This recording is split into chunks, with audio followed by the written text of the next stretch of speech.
Bon, alléluia. Moi, il y a longtemps que j'ai pas fait de vidéo comme ça, direct, hein, parce que là, on est jeudi 13 septembre. Là, c'est du direct. Hein. Enfin, c'est du direct, c'est fait aujourd'hui, quoi. Voilà. Alors, moi, j'avais une petite requête à faire, parce que, si vous voulez, bon, bien souvent, on reproche au monde chrétien de pas être vraiment dans la joie. C'est-à-dire, même, il y avait un grand philosophe, il avait dit, ouais, si vous aviez des têtes de ressuscités, peut-être qu'on croirait un peu plus à votre histoire. Alors, moi, je vais vous dire une chose. La joie, cet homme, il n'avait pas tout à fait tort, parce qu'en fin de compte, la joie que Dieu nous donne, si on relit bien les évangiles, il n'a pas dit « je vous donne une joie intérieure ». Il n'a pas dit « je vous donne une joie qui est vraiment qu'à vous ». Quoi. Non, il a dit « je vous donne la joie parfaite ». Alors vous savez, dans la Bible, parfait, il n'y a que Dieu qui est parfait. C'est-à-dire Dieu est saint. Donc parfait et saint, souvent les traductions sont un peu ambiguës. Bon. Mais en gros, c'est ça. Donc ça veut dire quoi? Ça veut dire que quand Jésus vous donne, nous donne cette joie parfaite, Jésus n'est pas un menteur. Donc si Jésus nous donne sa joie, elle est parfaite. Donc parfaite, ça veut dire qu'elle est corps, âme, esprit. Elle est à l'image de Dieu. C'est-à-dire on n'est pas Dieu, mais on est dans son image. C'est-à-dire on est vraiment en lui, par lui, avec lui. Donc ça veut dire que notre joie, elle n'est pas cachée. Elle n'est pas exubérante, mais elle n'est pas cachée. Elle est une joie parfaite. Donc, quand vous voyez des gens qui vous disent « ouais, mais vous savez, moi, j'ai la joie, mais moi, elle est intérieure. Hein. » Moi, elle est vraiment intérieure, la joie. Ben, moi, je suis très prudent avec ça. Parce qu'une joie qui n'est pas vécue totalement dans le corps, l'âme et l'esprit, on ne peut pas dire qu'elle est parfaite. Donc, il faut faire attention.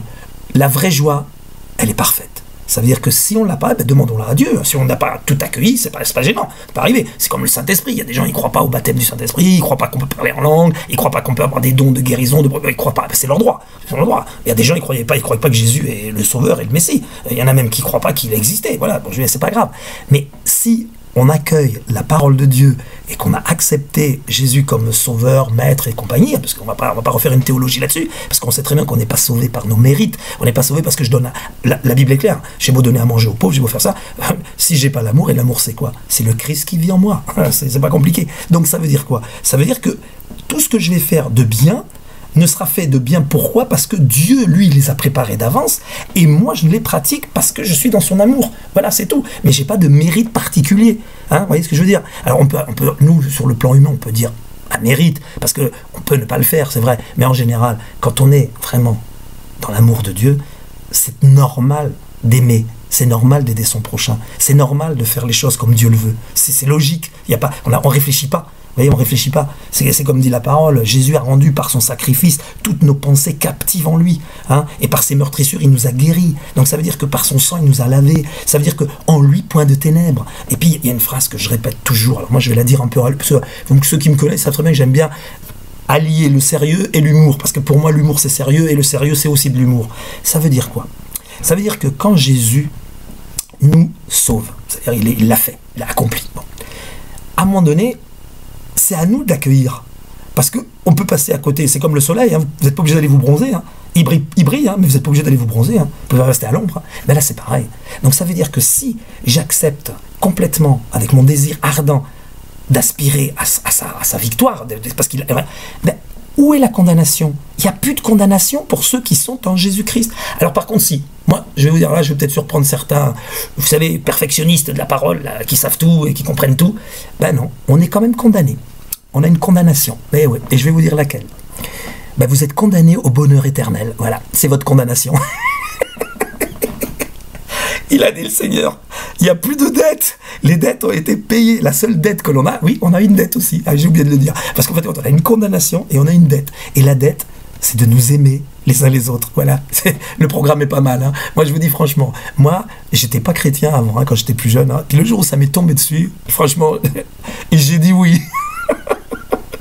Parce que j'aurais jamais cru qu'il puisse y avoir un amour aussi fou d'amour. Et là, je vous dis franchement, c'est extraordinaire. Voilà. Bon, allez, on va voir ce que ça donne. Mais sinon, bon, on fera des essais parce que oui, j'ai un projet aussi. C'est que je vais essayer d'avoir un studio d'adoration. Moi, je vais pas dire, pas d'enregistrement, un studio d'adoration. Faire que tout, que ce soit des paroles, des musiques, des images, tout est dédié à l'adoration. L'adoration, un esprit et vérité. Alors, on respecte la nature, on respecte les animaux, on respecte les humains, on respecte tout, on respecte les religions, on respecte tout, parce que tout concourt au bien de ceux qui aiment Dieu. Et après, nous, on vit ce que Dieu nous dit de vivre, à nous. Mais on l'aime pas à personne. c'est le soleil, on n'est pas obligé de s'y mettre. Hein. On peut rester à l'ombre, on peut même se couvrir, un peu d'une casquette. Oh allez, bye bye, à bientôt. On verra ce que ça donne. J'espère que le son ne sera pas mauvais. En attendant le studio d'enregistrement, alors priez pour moi, pour que ça puisse se manifester d'une manière concrète. Et comme ça, on pourra se faire par Internet, on pourra se faire des réunions de prière, chacun chez soi s'il le faut. Et ça coûtera pas cher, puisqu'on n'aura pas besoin de payer des locaux. Allez, à plus.